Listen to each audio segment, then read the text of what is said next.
तो शंकराचार्य कहते थे ब्रह्म सत्यम जगत मिथ्या। तो ब्रह्म सत्य है, जगत जो है वो मिथ्या है। लेकिन रामानुज का कहना था कि जीव और जगत दोनों ब्रह्म के ही द्वारा उत्पन्न है। इसलिए जितना सत्य ब्रह्म है उतना ही सत्य जीव है, उतना ही सत्य जगत है। और तीनों में विशिष्ट प्रकार का अद्वैत है, विशिष्ट अद्वैत। तो रामानुज विशिष्टाद्वैत सिद्धांत के समर्थक थे। भक्ति या समर्पण के द्वारा ब्रह्म की प्राप्ति, ऐसा समर्पण हर पोजीशन में थैंक गॉड लोग नहीं कर पाते, टूट जाते हैं। मुसीबत पड़ती कुछ होती है, कहते हैं लो ईश्वर मुझसे नाराज़ है या मेरे साथ ऐसा क्यों हो रहा है। तो जैसे मूवीज़ में होता है ना, जब विलेन जो है हीरो को प्रताड़ित कर रहा होता है, हीरो का घर वर छीन लेता है, जॉब छीन लेता है, हीरो को जेल में डलवा देता है, और विलेन खूब ऐश कर रहा होता है। सब बड़े बड़े लोग उसे समर्थक होते हैं, नेता पुलिस में उसकी पकड़ होती बढ़िया है ना। लेकिन लास्ट में विलेन मारा जाता है, हीरो जो है जीत जाता है। तो क्या है कि उस ड्यूरेशन में जो है हीरो जो है वो काफ़ी प्रताड़ित है, और वो सोचे कि लो भाई मेरे साथ ही इतना बुरा क्यों हो रहा, मैं तो अच्छा आदमी हूँ। तो ऐसे मनुष्य वो सोचता है कि साहब मेरे साथ ऐसा क्यों हो रहा है, ईश्वर तो, मैं तो बहुत अच्छे काम कर रहा हूँ या मैं तो बुरे काम नहीं कर रहा हूँ, ये आदमी बुरा काम करता है, इसको ईश्वर ने इतनी छूट दे रखी। तो हकीकत ये है कि ईश्वर एंडिंग जो बना रहा है ना वो तुम्हारे लिए पॉजिटिव ही बना रहा है। उसने बुरा काम किया इसीलिए तो उसका पतन होगा, और तुमने अच्छा काम किया इसीलिए तो तुम राइज करोगे। तो बहरहाल हर हालत में ईश्वर के प्रति थैंक गॉड, दैव इच्छा के प्रति आत्मसमर्पण। तो ये जो दैव इच्छा के प्रति आत्मसमर्पण है, ये भक्ति का मूल तत्व है। अभी 2 साल पहले प्रीलिम्स में रामानुज पे यही सवाल आया था कि रामानुज किस माध्यम से मोक्ष को स्वीकार करते थे। तो ईश्वर के प्रति भक्तिमय समर्पण, इसके माध्यम से मोक्ष को स्वीकार करते थे। अब ये वैष्णव आचार्य हैं, वो चोल नरेश शैव हैं, और कोई चोल राजा है जिसने इनको श्रीरंगम के मंदिर से हटा दिया और इनसे कहा कि देश छोड़ दीजिए, इनको देश निकाला दिया गया। तो वो चोल नरेश कौन था जिसने इनका उत्पीड़न किया? तो चोल नरेश, ये जो कुलोत्तुंग प्रथम है, ये 50 साल रूल कर रहा है। तो 50 साल रूलिंग का मतलब ये हो गया कि रामानुज से मैक्सिमम इसी का टाइम पीरियड टकराता है।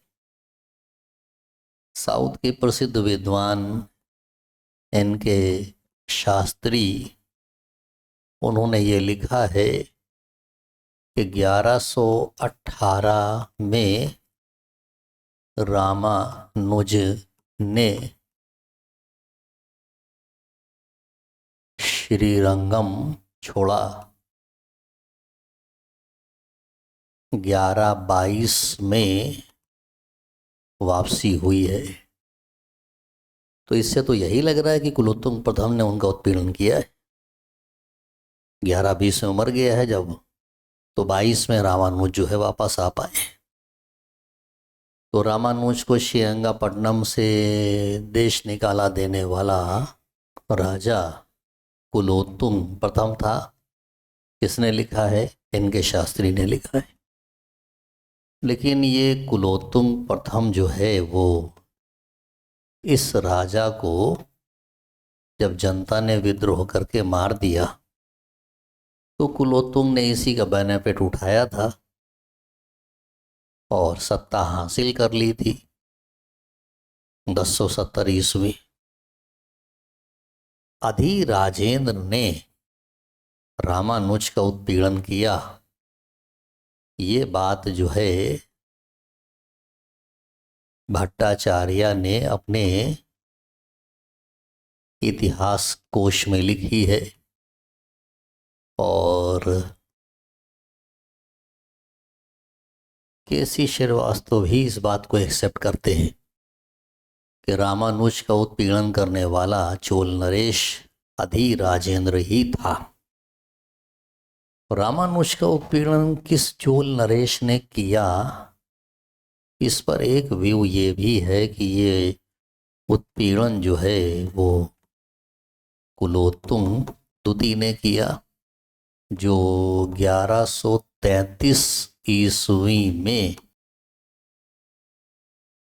गद्दी पर बैठा।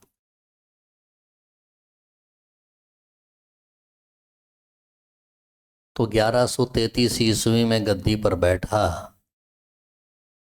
और इस कुलोत्तुंग द्वितीय ने रामानुज को प्रताड़ित किया। ये लिखा है रामनिहोर पांडे ने अपनी किताब में। ठीक, सोर्स मैंने आपको सब दे दिए। अब इस पे सवाल आ गया, यूपी कमीशन में, यूपीएससी में भी आ गया। यूपीएससी में जब सवाल आया तो वहां दिया हुआ था कि रामानुज को प्रताड़ित करने वाला चोल नरेश कौन था, और ऑप्शन में कुलोत्तुंग प्रथम नहीं था, अधिराजेंद्र और कुलोत्तुंग द्वितीय थे। अब आप किसे टिक लगाएंगे? यूपीएससी आंसर नहीं देता था। तो कुलोत्तुंग प्रथम का ऑप्शन यूपीएससी में नहीं आया, अधिराजेंद्र का ऑप्शन आया, कुलोत्तुंग द्वितीय का ऑप्शन आया। ऐसा अगर आता है तो आप अधिराजेंद्र को टिक करेंगे। ठीक है, समझते जाइए, इसी में डेट सब सामने लिखी है। यूपी कमीशन ने इस सवाल को पूछा, रामानुज का उत्पीड़न करने वाला चोल नरेश कौन था? कुलोत्तुंग द्वितीय ऑप्शन में नहीं आया, कुलोत्तुंग प्रथम और अधिराजेंद्र आया, और यूपी कमीशन ने अपना आंसर दिया अधिराजेंद्र। तो वहाँ यूपीएससी में भी अधिराजेंद्र ही लग रहा था, और यहाँ भी अधिराजेंद्र इन्होंने आंसर दिया भी अपना। दो जगह अधिराजेंद्र लिखा हुआ है कि इसने उत्पीड़न किया, लेकिन नीलकंठ शास्त्री की किताब बहुत प्रमाणिक है, और उस किताब में साफ लिखा है कि 1118 में श्रीरंगम उन्होंने छोड़ा है, 1122 में वापसी हुई है। इससे साफ नजर आता है कि कुलोत्तुंग प्रथम ने उत्पीड़न किया है। अच्छा, किसी आदमी का उत्पीड़न तभी होता है जब वो नया नया अपने मत का प्रचार प्रसार कर रहा हो, तब नहीं जब उसका मत पूरी तरह से स्टैब्लिश हो गया हो। तो पॉसिबिलिटीज़ हो सकती हैं कि मामला ऐसे कुछ रहा हो कि कुलोत्तुंग प्रथम ने उनका उत्पीड़न किया हो। लेकिन अब इसमें एक कहानी और जुड़ जा रही है कि वो थोड़ा चौंकाने वाली है भाई। और कहानी ये है कि ये एक राजा विक्रम चोल, जो तकरीबन 1120 से 1133 ईस्वी तक रहा है, कुलोत्तुंग द्वितीय से पहले तक रहा है। विक्रम चोल की उपाधि थी त्याग समुद्र, और विक्रम चोल ने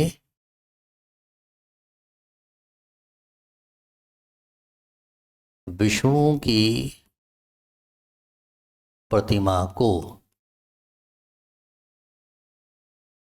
समुद्र में फिकवा दिया। ठीक, तो विक्रम चोल ने विष्णु की प्रतिमा को समुद्र में फिकवा दिया। ये लोग कट्टर शैव थे। ये बात हरीश चंद्र वर्मा सर ने अपनी किताब में लिखा है कि विक्रम चोल ने फिकवा दिया। लेकिन इस काम को करने वाला, विष्णु की प्रतिमा को समुद्र में फिकवाने वाला कुलोत्तुंग द्वितीय था। ठीक, जो 1133 ईस्वी में गद्दी पर बैठा। इस बात को नीलकंठ शास्त्री ने भी लिखा, वीडी महाजन ने भी लिखा, केसी श्रीवास्तव ने भी लिखा, ओम प्रकाश ने भी लिखा, मतलब सब लोग लिख रहे हैं। तो विष्णु की प्रतिमा को समुद्र में फेंकवाने का काम विक्रम ने नहीं, कुलोत्तुंग द्वितीय ने किया था। नंबर 1 ये तो क्लियर हुआ इससे। लेकिन फिर भी H.C. वर्मा सर भी विक्रम चोल को बाकायदा डिटेल में लिख रहे हैं, विक्रम चोल ने फेंकवाया था। तो ये भी दिमाग में रखना है कि वर्मा सर की किताब में ये लिखा हुआ है। अब अगर हम इमेजिन करें कि कुलोत्तुंग द्वितीय ने विष्णु की प्रतिमा को समुद्र में फेंकवाया था और ये वही प्रतिमा थी श्रीरंगम मंदिर वाली जहां रामानुज पूजा अर्चना करते थे, तो क्या समुद्र में फेंकवाना रामानुज का उत्पीड़न कुलोत्तुंग द्वितीय ही था? यूपीएससी ने आंसर नहीं दिया था, अधिराजेंद्र कुलोत्तुंग द्वितीय दोनों ऑप्शन में थे। यूपी कमीशन ने कुलोत्तुंग द्वितीय को कैंची मार दी थी। तो अब इस डिटेल पे तो लगता है कि रामानुज का उत्पीड़न कुलोत्तुंग द्वितीय ने करवाया है। लेकिन अगर रामानुज का टाइम पीरियड देखा जाए तो रामानुज 1017 से 1137 के बीच में है। 1133 में वो गद्दी पे आ रहा है कुलोत्तुंग द्वितीय, यानी रामानुज जो है 117 साल के हो गए होंगे, वो मृत्यु शैया पर पड़े होंगे। तो ऐसे में 117 साल बूढ़े व्यक्ति का धार्मिक उत्पीड़न होना थोड़ा ठीक नहीं लग रहा, समझ नहीं आ रहा है। जैसे कबीर पंथी कहते हैं कि सिकंदर लोदी ने कबीर का उत्पीड़न किया और इतनी बेड़ियां लोहे की पहना के इतना करके यमुना के किनारे सिकंदर लोदी ने उनको बुलवाया। तो आचार्य रामचंद्र तिवारी वो लिखते हैं अपनी किताब में कि जिस उम्र में सिकंदर लोदी के द्वारा कबीर के उत्पीड़न की बात कही जा रही है, मतलब कबीर इतने बूढ़े हो चुके थे, इतना लोहा अगर पहना देते कबीर उठ नहीं पाते। तो इतनी बेड़ी पहना कर बुलवाना और सिकंदर लोदी ने उनको प्रताड़ित किया, ये क्या होता है ना, भक्तों के द्वारा अपने आचार्य को हाइक देना होता है। तो इसी तरीके से रामानुज वाले भी कुछ बना रहे हैं कि 117 साल की एज में कुलोत्तुंग द्वितीय ने उनका उत्पीड़न किया, समझ में आता नहीं है। तो कुल मिलाकर निष्कर्ष तो यही है कि दिए गए सवालों में अधिराजेंद्र ऑप्शन में आ रहा है, बट ऑथेंटिसिटी के साथ में मामला कुलोत्तुंग प्रथम पे जा रहा है। ऑथेंटिसिटी के साथ मामला जो जा रहा है वो कुलोत्तुंग प्रथम पे जा रहा है, और बहुत ऑथेंटिक बुक में ये लिखा हुआ है। मतलब इतनी ऑथेंटिक कि चोलों के बारे में जब सवाल पूछा जाता है तो यूपीएससी को आप देखेंगे वो बाकायदा नाम लेके सवाल पूछता है इनका। 2018 में इतिहास वैकल्पिक विषय में एक सवाल चोलों पर पूछा गया, इनके शास्त्री सर का स्टेटमेंट था और वो स्टेटमेंट हूबहू दे दिया गया।